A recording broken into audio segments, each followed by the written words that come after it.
केकरा बताई दिलवा के दर्द टूटल बा सपना हमर अखियां कहे रोई रोई। केकरा बताई दिलवा के दर्द टूटल बा सपना हमर अखियां कहे रोई रोई।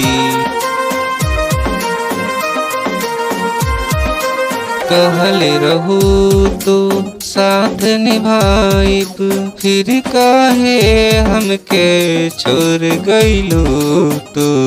कहले रहू तो साथ निभाइब फिर काहे हमके छोड़ गइलू तू।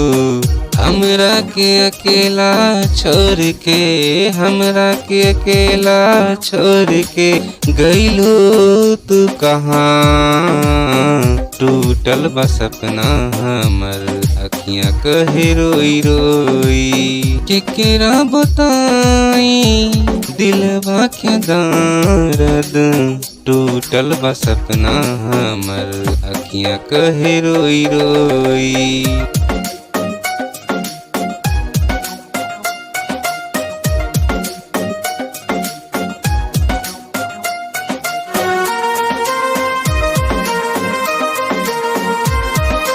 जिंदगी कटाइब रहब संग में इतना आशा दिलहु मन में।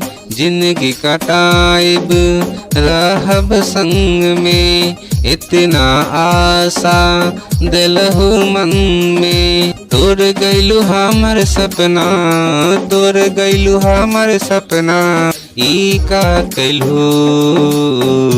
टूटल बा दिलवा हमर अखियां कहे रोई रोई। केकरा बताई दिलवा के दर्द टूटल बा सपना हमर अखियां कहे रोई रोई।